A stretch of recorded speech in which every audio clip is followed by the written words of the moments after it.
I arrived at the wedding dressed in a well-tailored suit, not overly extravagant, but sharp enough to command respect. Or so I thought. The moment I stepped inside, the air shifted. Conversations halted for a brief second, replaced by the unmistakable whispers of judgment.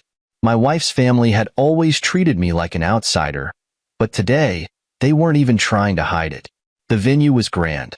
White silk drapes cascading from the ceiling, chandeliers glistening like stars, and floral arrangements so excessive they looked like a royal garden had exploded in the middle of the hall. Every detail screamed luxury. Every glance in my direction screamed something else, unwelcome. As I made my way toward my wife, her mother, the infamous mother-in-law from hell, intercepted me. She wasn't just the matriarch of the family. She was the self-proclaimed gatekeeper of status and proper image. And apparently, I didn't fit into the picture.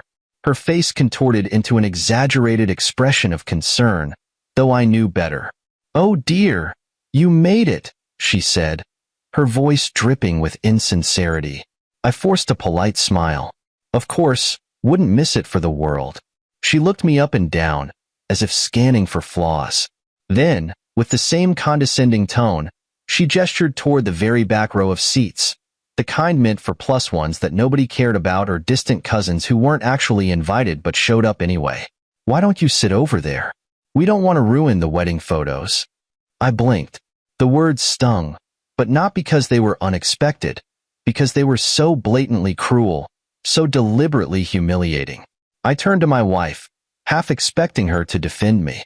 Instead, she let out a soft chuckle, shaking her head like I was some harmless fool. "Mom," she said lightly, "be nice." But it wasn't a defense. It was a dismissal. A pat on the head like I should just accept my place. I should have been used to this by now. My in-laws never hid their distaste for me. I wasn't born into money, didn't have a last name that meant something, didn't spend my life vacationing in countries most people couldn't afford to pronounce. I worked my way up, built something from the ground, not from inheritance. But to them, that wasn't enough. I swallowed my pride and walked to the back, sat where they wanted me to, watched as the real family took center stage. The guests were already posing for pictures, photographers snapping away as my brother-in-law and his bride basked in the limelight. Laughter, champagne toasts, the clinking of expensive silverware. All of it blurred in the background as I stared at my wife. She had once claimed to love me for my ambition, my determination. She used to say that money didn't matter, that we were partners in every way.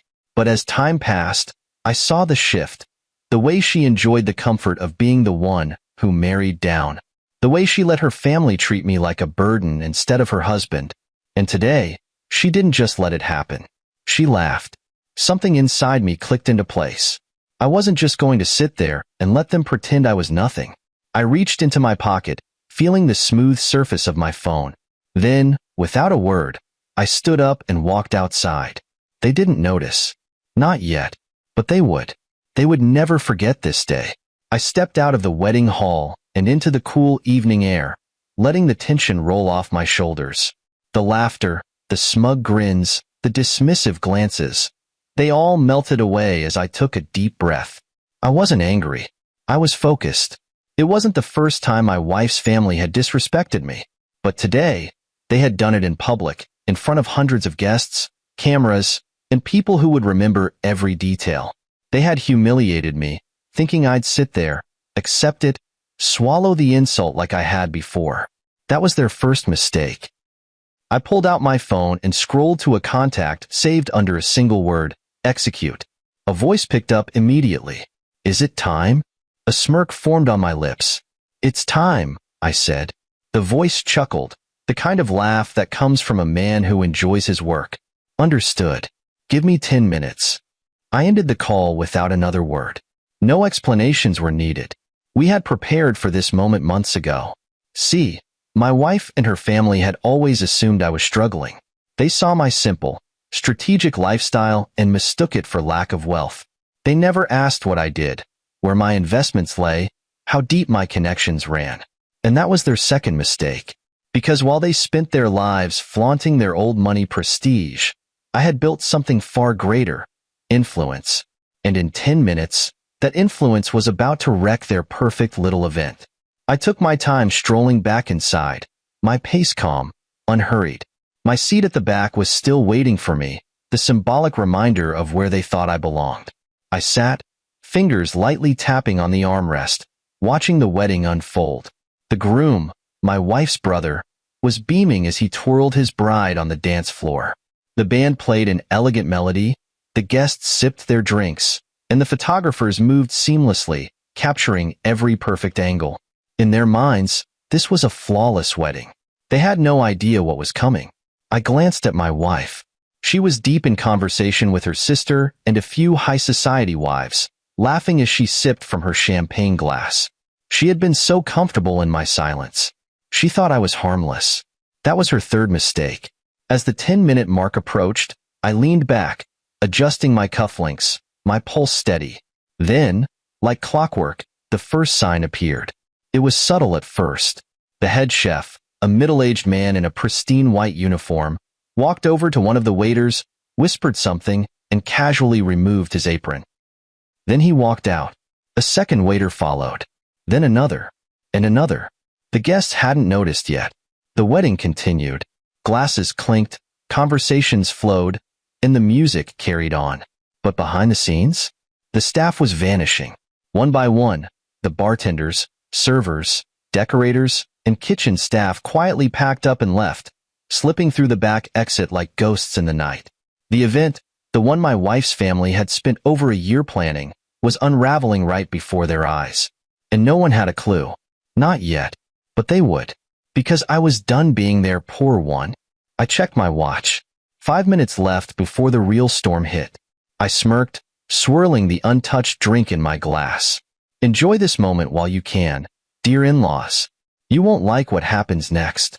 I leaned back in my chair, watching the carefully curated event start to unravel at the edges. The room was still lively, filled with the hum of laughter, the occasional burst of applause, and the clinking of expensive champagne glasses. To the untrained eye, everything looked perfect.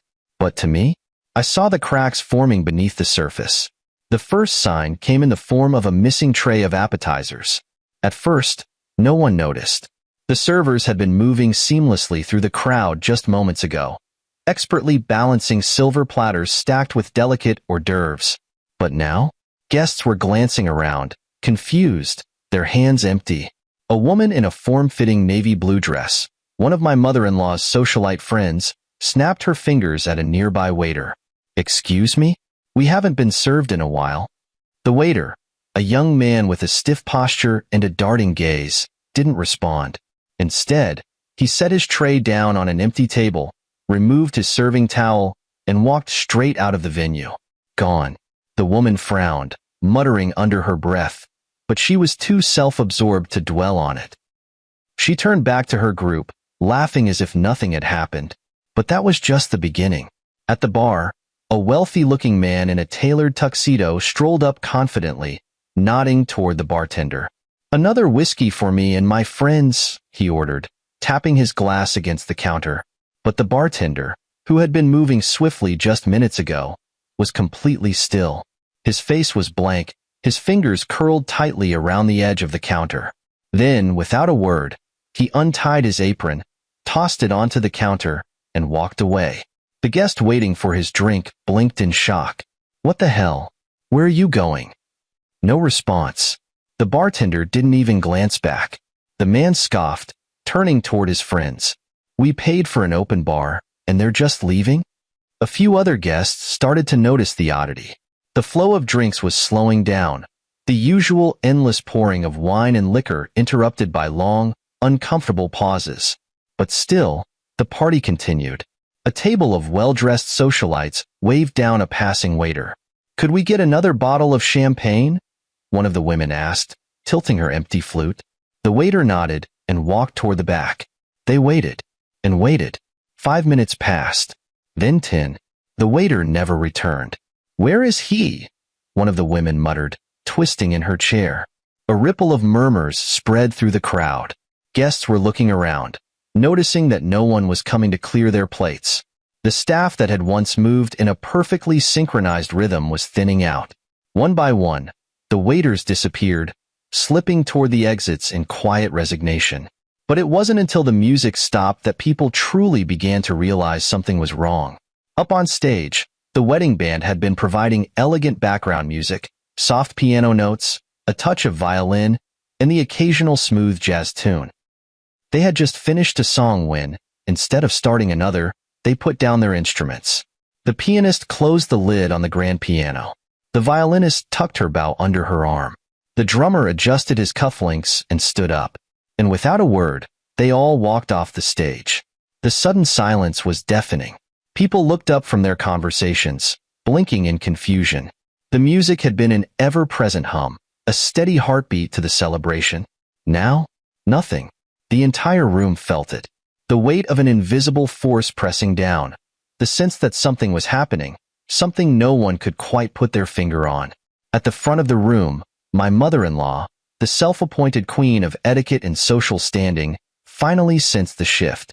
She had been too busy basking in her own glory, soaking in the compliments, flaunting her jewelry and expensive gown. But now, the atmosphere had changed. She flagged down the wedding coordinator, a tall, thin woman in a fitted black suit and a headset. "Why is the music off?" my mother-in-law demanded. "And where is the champagne service? My guests are waiting." The coordinator, usually a pillar of professionalism, looked visibly shaken. I'll check on it," she stammered before hurrying toward the back. But there was nothing to check, because there was no staff left to check on. Up until this moment, my wife had been completely oblivious. She had been seated at a table with her sister and some of their old university friends, lost in gossip and meaningless conversation. She had barely acknowledged my presence since we arrived. But when the music stopped, when the servers vanished, when the room shifted from celebration to confusion, she finally noticed. She frowned, setting down her drink. "What's going on?" she murmured to her sister. Her sister glanced around, also noticing the eeriness. "I don't know, but I saw some of the staff leaving. I think something's happening." My wife turned in her seat, scanning the room. That's when her eyes met mine. I was already watching her. I lifted my glass slightly, my expression calm, controlled. And in that single moment, I saw it. Recognition. A flicker of realization in her eyes. She knew. She didn't know how. She didn't know why. But she knew. I was behind this. Her lips parted slightly, as if to say something, but no words came out. She looked around again, this time with urgency. Then, for the first time all night, she looked worried. Good. Because this was only the beginning. I checked my watch. 10 minutes had passed. The real storm was just about to begin. Not a comfortable silence, the kind that settles between two lovers at peace. No, this was the unnatural kind. The kind that makes people shift in their seats, adjust their ties, glance around for reassurance that everything is still under control. But it wasn't. And soon, everyone would know it. I remained seated at the back, arms folded, watching the slow realization creep through the wedding like a rising tide. The guests, at first, tried to ignore it. They were the kind of people who thrived on maintaining appearances, who wouldn't admit something was wrong until it slapped them across the face. Well, the slap was coming. At the far end of the hall, near the kitchen doors, 3 waiters exchanged glances. Then, as if on cue, they unfastened their aprons, tossed them onto the nearest table, and walked out. It was slow, calculated, like ghosts disappearing into the night. One of the groomsmen, a broad-shouldered man in an overpriced tuxedo, furrowed his brow. "Hey, where are you guys going?" No response. He turned to grab another waiter, only to find that one was already walking away, too. Then another. Then another. The once graceful, choreographed movement of the staff was falling apart like a house of cards. Across the room, at the bar, the head bartender lifted his hat, tipped it slightly toward my mother-in-law, and walked out without a word. Behind him, the 2 junior bartenders hesitated for only a moment before following. The line of guests waiting for drinks stared at the abandoned bottles and empty bar stools. Someone chuckled nervously. This must be a joke, right? But nobody laughed, because the second wave was already beginning. The first real sign of panic came when my mother-in-law finally lost her composure. She had always been a woman of control, of power, of making sure everything ran exactly the way she wanted. But right now, her control was slipping through her fingers like sand. Her lips tightened into a thin line. She whipped around to find the wedding coordinator, her last line of defense. Fix this. Now. The wedding coordinator, who had built a career out of handling high-maintenance clients, stood frozen. She wasn't reaching for her headset. She wasn't moving to call an extra staff. She was just standing there. Because she already knew. There was nothing left to fix. "Ma'am," she said slowly, almost apologetically. "The staff, they're gone." Mother-in-law's eyes bulged. "Gone," she hissed. "Yes. All of them. All of them." I saw it happen in real time. The moment the realization struck her like a brick to the face. The wedding. The one she had spent over a year planning. The one she had used to flaunt her social status. The one where she had mocked me, belittled me, pushed me to the back like an uninvited guest. It was unraveling right in front of her, and she had no clue why. The murmurs in the crowd grew louder. People were shifting in their seats, frowning, whispering in confusion. Why is the service stopping? Where are the waiters? This is weird. Who runs out of staff in the middle of a wedding? Guests who had been holding empty glasses for too long started looking irritated. The ones who had plates full of half-eaten food now realized there was no one coming to clear them. The ones who had been waiting for a fresh round of champagne were now holding nothing but thin air. A woman in an emerald green gown, her diamond necklace glinting under the dim lights, waved down a passing staff member. "Excuse me, could you tell me what's going on? We've been waiting for service." The staff member, a decorator who had been setting up floral arrangements minutes ago, simply smiled. Then, he took off his name tag, placed it neatly on the table, and walked away. The woman's jaw dropped. Guests were no longer whispering. They were talking loudly. Confusion was turning to frustration, and frustration was turning into full-blown panic. I had been watching my wife the entire time. I had watched the slow, creeping dread settle into her features. Her nails tapped anxiously against the table. She scanned the room, searching for someone. Anyone. To take control. Her mother? Furious and yelling at the coordinator. The venue manager? Nowhere to be found. The waiters? Gone. She turned again and locked eyes with me. This time, there was no mistaking it. She knew. She didn't know how I did it. She didn't know when I did it. But she knew it was me. I didn't say a word. I simply lifted my glass in a slow, deliberate motion, took a sip, and smiled. Her face drained of color. She leaned toward me, voice low but urgent. "What did you do?" I tilted my head slightly. "Me. Don't play games with me. This," she gestured around the collapsing event. "This is you, isn't it?" I let the silence stretch between us. Then, in the calmest voice possible, I said, "Oh, sweetheart. I'm just sitting in the back, like you all wanted." And with that, I set my glass down, leaned back, and watched as everything fell apart. The venue staff exit doors burst open. The last remaining employees, security guards, dishwashers, event organizers, filed out in a perfectly coordinated exodus. Guests stood up, bewildered. The once grand wedding, the symbol of my in-laws' wealth and status, was collapsing before their eyes. A cold chill settled over the room.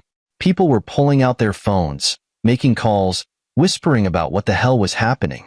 But I already knew. Because this wasn't just a wedding disaster. This was a lesson. And my wife's family? They were about to learn exactly who I was. I checked my watch. Time for the truth. It started slowly, a ripple of confusion rolling through the grand ballroom, subtle at first. A few murmurs. Guests shifting in their seats, craning their necks, glancing around for an explanation. Then, like a glass shattering in slow motion, the event began to fall apart. The first real shock came when a group of guests near the buffet table lifted the lids of the silver serving trays, only to find them empty. Not half full, not poorly stocked, completely empty. One man, someone I recognized as a business associate of my father-in-law, slammed his lid shut, turning to a nearby waiter. "What is this?" he demanded, gesturing at the barren table. The waiter, an older man with neatly combed hair and a practiced smile, didn't answer. He simply reached into his pocket, pulled out a resignation slip, and placed it carefully on the table. Then he walked away. A woman in a red silk gown, standing nearby, let out a nervous laugh. "This has to be a joke, right?" she said. "Where's the food?" No answer. Because the kitchen staff was gone. The people in charge of preparing the main courses, serving the fancy hors d'oeuvres, and ensuring the champagne glasses never emptied, they had all walked out. And now, there was nothing left to serve. Over at the bar, things weren't any better. A line had formed, guests expecting their drinks, growing impatient. A young woman in a diamond-studded gown tapped her fingers against the counter. "Hello? Can I get some champagne here?" The bartender, the last one remaining, polished the rim of a glass, set it down carefully, and exhaled. Then, with an infuriatingly calm expression, he lifted his hands and said, "Sorry, folks, we're closed." Gasps. Stunned silence. Then, "What? Closed? Are you insane? This is a wedding." The bartender shrugged, tossing his towel onto the counter. "Not my problem anymore."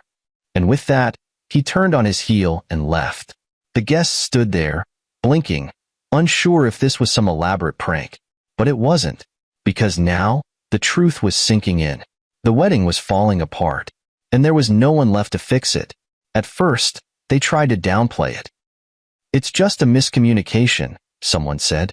"They probably just had a shift change," another guest offered, voice uneasy. But then, the lights dimmed. Not in a romantic, ambient way. No, the sound system crackled, the chandeliers flickered, and suddenly, all of the decorative spotlights that had been highlighting the bride and groom, they shut off. The band was already gone. The music wasn't coming back. Now, the entire event looked dull, lacking, lifeless. Without the perfect lighting, without the trained staff running the show behind the scenes, it was no longer an extravagant wedding. It was just a badly planned event falling apart. And that's when the first wave of exits began. Guests who had only come for status reasons, those who had no real connection to the bride or groom, took this as their cue to leave. I watched, completely still, as people started slipping toward the exits. Not running, not making a scene, just quietly walking out. As if they didn't want to be associated with a failing event. As if they didn't want to be seen at a wedding that was, in real time, becoming a disaster. By now, my mother-in-law was livid. Her carefully crafted mask of elegance was cracking. She stormed toward the wedding coordinator, who, by now, was shaking. "Where is the staff?" The coordinator stammered, struggling to form an answer.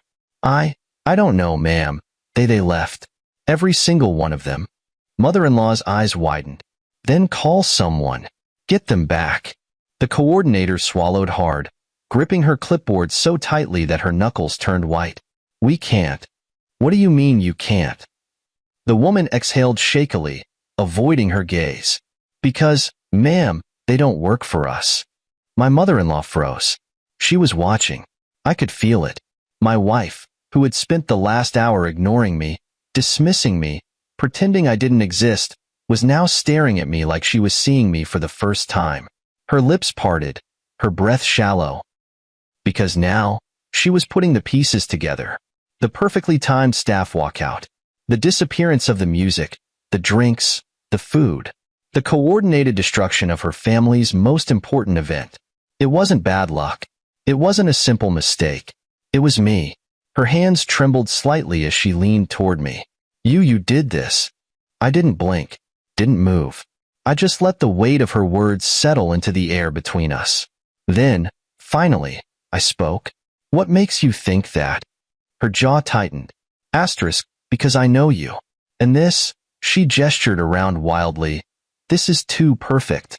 It's planned. It's you." I tilted my head, pretending to consider. "Maybe." Her throat bobbed as she swallowed. "Why?" she whispered. I leaned in, voice calm, steady. "Because you let them disrespect me. Over and over again. Because they called me the poor one. And you laughed. Because you made me an outsider at my own family's event. Her breath hitched. But this is ruining my brother's wedding. No, sweetheart. I smiled, slow and deliberate. I'm ruining your mother's wedding. Her eyes widened. And right on cue, the venue manager walked in. Her face was grim, her hands clasped together as she approached my mother-in-law. Ma'am, I regret to inform you that, due to a breach of contract, this event is now being shut down. Gasps. Whispers. Mother-in-law staggered back, stunned into silence. The wedding was over. And I just watched it burn. The laughter, the chatter, the clinking of glasses, all of it was gone. In its place, stunned faces, pale expressions, panic bubbling beneath the surface. And at the center of it all, standing rigid with her perfectly manicured hands shaking at her sides, was my mother-in-law. I had never seen her like this before. Not during the years she had mocked me at family gatherings. Not when she called me the poor one behind my back. Not even when she practically spat at my existence at this very wedding. No, this was different. Because for the first time in her entire life, she was powerless. The venue manager stood firm, her voice even and professional despite the chaos unraveling around her. Ma'am, I regret to inform you that due to a breach of contract, this event is now being shut down. The words sliced through the air like a blade. Gasps. Murmurs. Guests turned to each other, whispering, gripping their phones, texting frantically. Shut down? How? My mother-in-law blinked. Once. Twice. Then, slowly, her face twisted in fury. What? She shrieked, her voice shrill enough to make heads snap toward her. What are you talking about? The manager stood her ground. Your contract explicitly states that any mistreatment of event staff, verbal, physical, or otherwise, results in an immediate cancellation of service. The multiple complaints filed today by our workers have left us with no choice. I watched as the words sank in. My mother-in-law, the woman who had spent years stepping on people like they were beneath her, was now at the mercy of the very workers she disrespected. Irony was a beautiful thing. This is unbelievable, someone muttered. We came all this way for a wedding, and now there's nothing? This is humiliating. The whispers grew louder, harsher, more unforgiving. Because it wasn't just about the wedding anymore. It was about reputation. These weren't just any guests. These were socialites, businessmen, women who thrived on status, and now they were standing in the middle of a collapsing event, trapped in the fallout. No food, no drinks, no music, just a mess of abandoned tables, spilled champagne, and the looming shame of being present at a wedding that had just imploded. People were already leaving. Not in an orderly, polite way. No, they were slipping out, one by one. Some in pairs, some in groups, each trying to avoid the embarrassment of being part of this disaster. And that's when my mother-in-law's panic turned into something else. Desperation. She spun toward my wife, her voice sharp. Do something. My wife, who had been staring blankly into space, flinched. Mom, call someone. Fix this. I don't know what to do. That was the wrong answer. Mother-in-law turned toward my father-in-law, her last hope. Fix it. But the man just shook his head in quiet defeat. That's when she knew. It was over.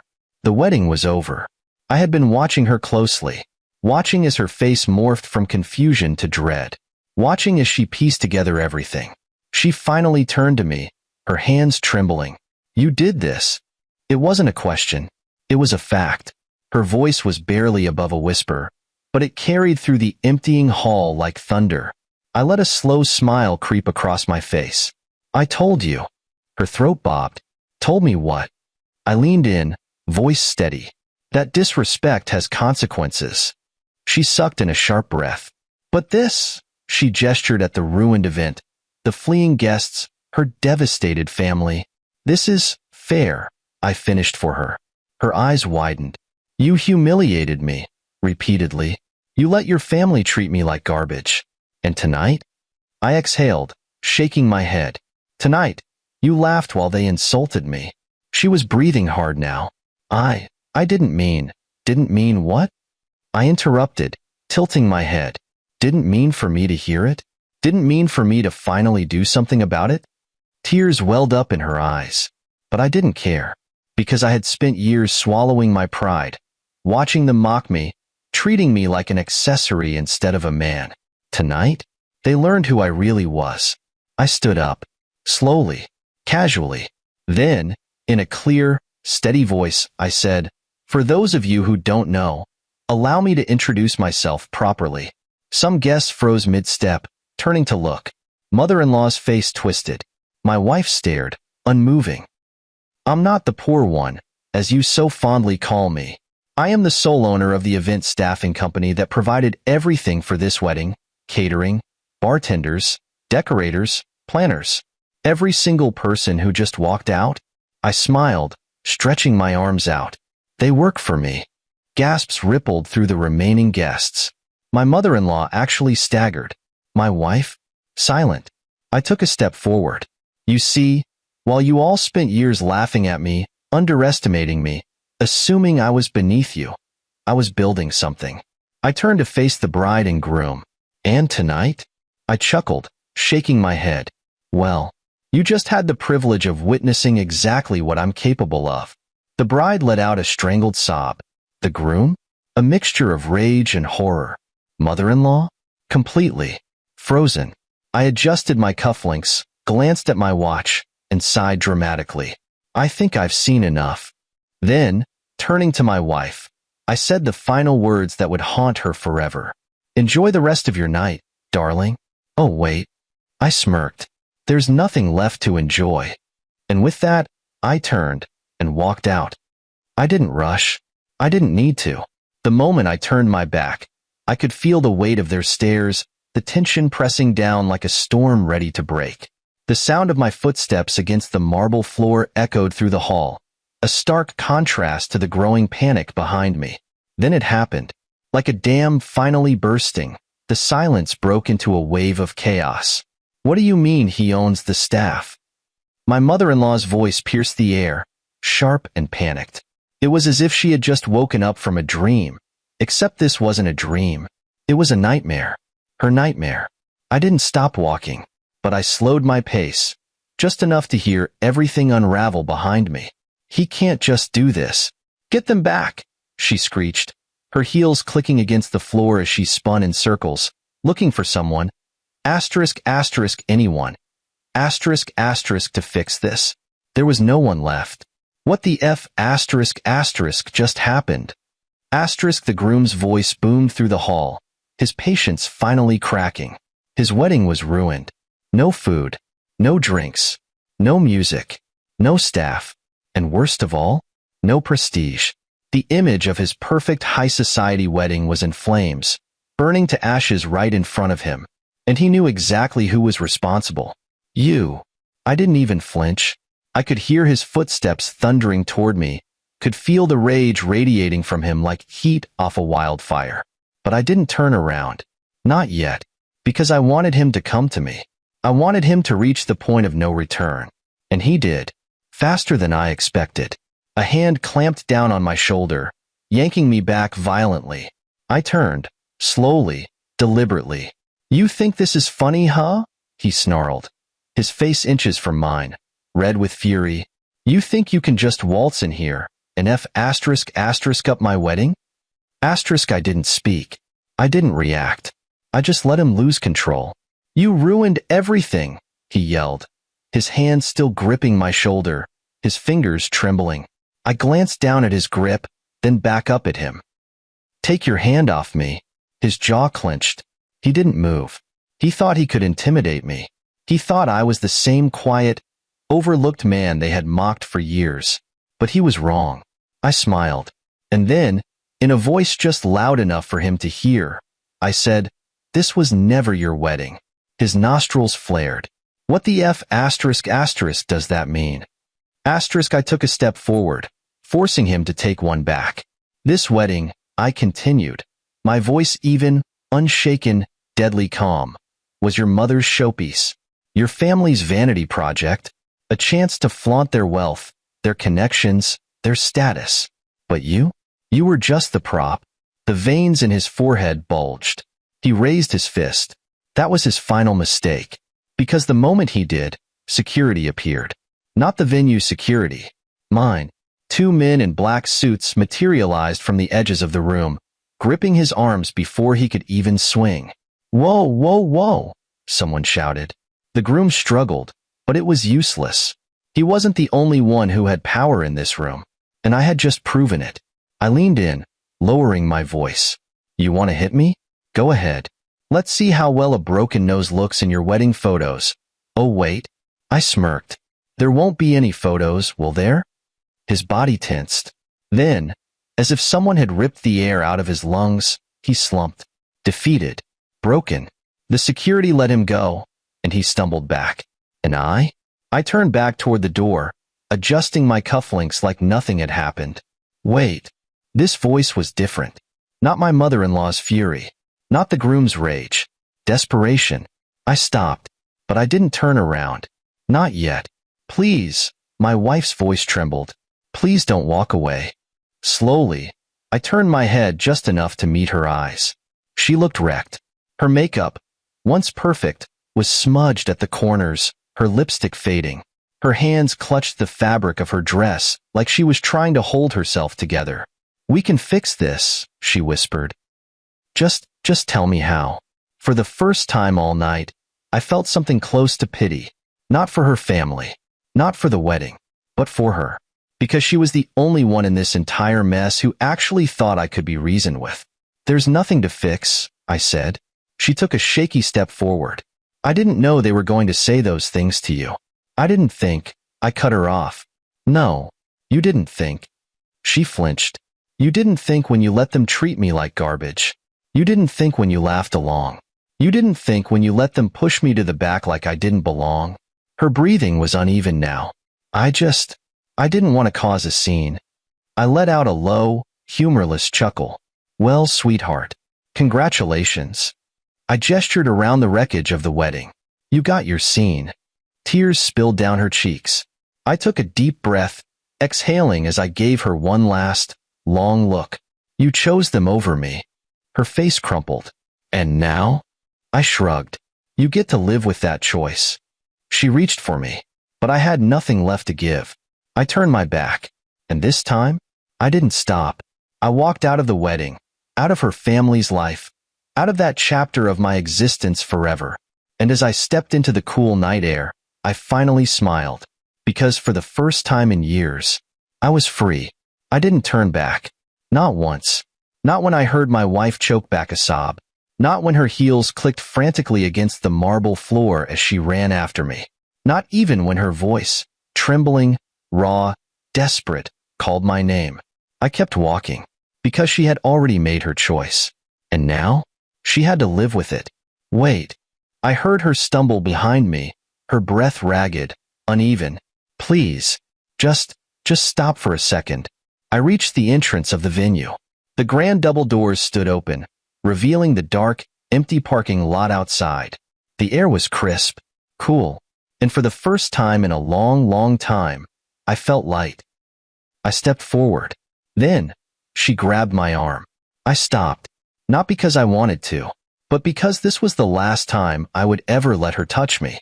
Slowly, I turned. She was a mess. Her once flawless makeup smeared across her cheeks. Her lips trembling, raw from biting down on them. Her eyes, wide, frantic, overflowing with something she should have felt long before this moment. Regret. "You can't just leave like this," she whispered. I lifted a brow. "Can't I?" Her grip on my arm tightened. "We can fix this." I let out a slow, deep breath. Then, I met her eyes, cold, unreadable. "We." She nodded too quickly, as if the speed of it could somehow convince me. "Yes. I should have stopped them. I should have defended you. I know that now, but we can move past this. I can talk to my mom, to my brother, to everyone. I cut her off with a single step closer. "You still don't get it, do you?" She froze. "This isn't about them." Her brows knitted together. "What?" "This isn't about your mother, or your brother, or your family." I tilted my head.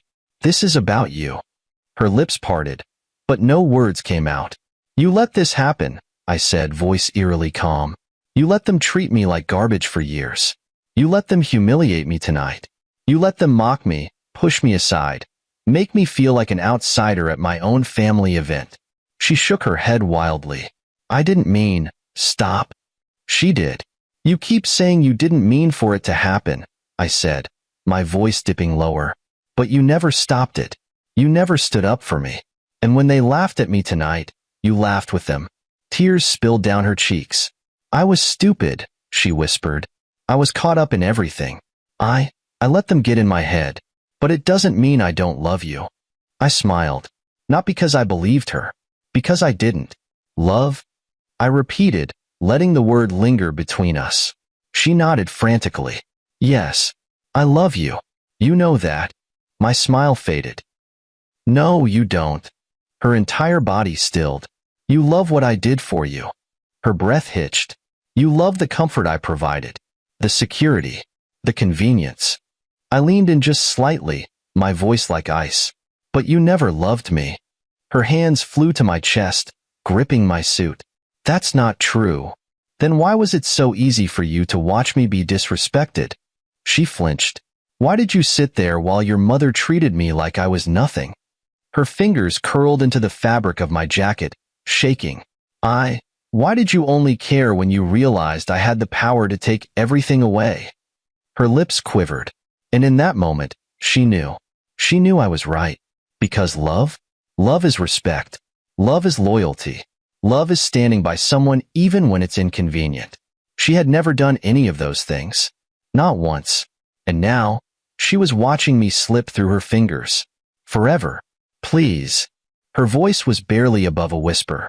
"I'll do anything. Just don't walk away from me." I studied her.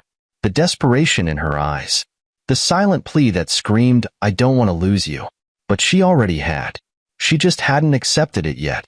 "You know," I murmured, genuine amusement slipping into my tone. "It's funny." She sniffled, blinking at me. "What?" "Your mother told me to sit in the back because she didn't want me in the wedding photos." Her face contorted with shame. I know. That was awful. But we can, now?" I chuckled softly. "There won't be any wedding photos." The breath left her lungs in a shaky exhale. "Don't do this," she whispered. "Don't just leave me." I stepped back. Her hands fell away from my suit, hanging limply at her sides. "I already did." She let out a broken sob. "And I?" I turned my back, for the last time. I stepped outside. The cool air hit my face, washing away the stench of desperation and fake wealth that had clung to that ballroom. I closed my eyes, inhaling deeply, and then I smiled. Because for the first time in years, I was free. Free from her family. Free from the mockery. Free from a woman who never truly saw me. I pulled out my phone, scrolling to a specific number. Then, I dialed. The voice on the other end answered instantly. "Is it done?" I glanced back one last time. The ballroom doors were still open, giving me a perfect view of the wreckage. The scattered guests. The abandoned tables. The groom slumped in a chair, head in his hands. And my wife? Standing alone, crying. I exhaled. "Yeah," I said, turning away for good. "It's done." Click. I walked to my car, never looking back. The engine of my car purred softly as I pulled out of the venue's parking lot, the glow of the grand ballroom fading into the rearview mirror. I didn't speed. I didn't rush. I drove slowly, deliberately, savoring every second of my departure, because I knew that behind me, inside that crumbling wedding hall, the world of my wife and her family was imploding, and they had no one to blame but themselves. My phone buzzed. I didn't check it immediately. I knew exactly who it was. By the time I reached the main road, the notifications were coming relentlessly. I glanced at my screen. 37 missed calls. 15 new messages. "Wife, baby, please pick up." "Wife, I'm sorry, just come back so we can talk." "Wife, please, don't leave like this. I love you." "Mother-in-law, how dare you? You've ruined everything." "Brother-in-law, the groom, you're a sick F***. You just destroyed my wedding. Hope it was worth it." Asterisk father-in-law. Call me. Let's talk like men. I smirked. Men. Funny how they only wanted to talk like men when the power had shifted out of their hands. I tossed my phone onto the passenger seat and kept driving. Tonight wasn't about them anymore. Tonight was about me. I checked into a 5-star hotel. A penthouse suite, top floor, city skyline view. I didn't do it because I needed to prove a point. I did it because I deserved it. For years, I had been disrespected, mocked, treated like an outsider. Tonight, I had flipped the script. The hotel staff greeted me with professional smiles, offering me a complimentary bottle of their finest whiskey. Would you like your bags brought up, sir? I smiled. No bags. Just me tonight. I took the elevator to my suite, stepping into the expansive room bathed in golden city lights. I poured myself a glass of whiskey, walked over to the floor-to-ceiling window, and looked out at the world below. And then, for the first time in years, I felt peace. No weight pressing down on my shoulders. No in-laws suffocating me with their judgment. No wife quietly laughing while I was humiliated. Just me. Free. Unburdened. Whole. I raised my glass. To self-respect. I took a slow sip, letting the burn of the whiskey settle deep. And that's when my phone buzzed again. But this time, it wasn't my wife.